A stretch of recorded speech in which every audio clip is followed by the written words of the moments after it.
Shifting now to the COVID-19 pandemic and the challenges emerging as countries navigate how to keep the virus from spreading and avoid bringing back tighter public health restrictions. Here in Canada, it's already happening. New rules for bars and restaurants and nightclubs are coming into force in British Columbia.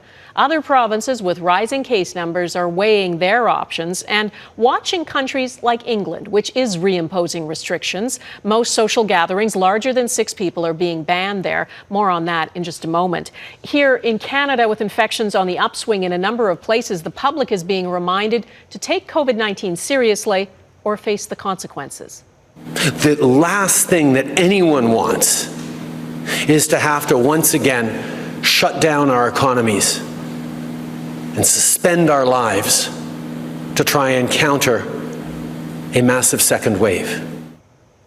Here's the picture on new infections reported today. There were no new cases in Atlantic Canada, with the exception of PEI, where there were 2 new infections. The province with the most new cases today was Quebec, 180. There were 149 new cases in Ontario, 98 in Alberta, and 100 in British Columbia. In that province, new measures are coming into effect to try to prepare for what's feared the fall and winter might bring.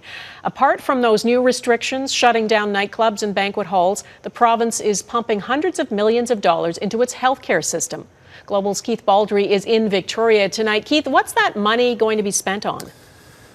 It's a fair amount of money, Donna, $1.6 billion, largely to hire a lot of people in the healthcare system. 2,000 people are going to be hired to help seniors in long-term care homes. 5,000 people are going to be trained as healthcare aides in hospitals, cleaners and food supply workers. But the centerpiece of the plan is to purchase 2 million doses of flu vaccine for the upcoming influenza season. And Dr. Bonnie Henry, the provincial health officer today, pointed out this is the largest immunization program we've ever seen in BC. Here's the doctor. Our fall influenza campaign is going to be on a scale that we have not yet seen to further protect people who are vulnerable in this province. And we encourage everybody who's over the age of 6 months to be immunized for influenza. So again, that flu vaccine is going to be widely distributed, and an expectation we're never going to see a higher number of vaccinations than we're going to see this year. Interestingly, back to those 7,000 people who are going to be hired, Donna, all of them, the priority is to hire people who've been laid off in the pandemic in the service and hospitality sectors. That's been hit the hardest. Those people will get first crack at these jobs. The biggest hiring program BC has ever seen is taking place in this pandemic. Donna? All right, Keith Baldrey in Victoria, thank you.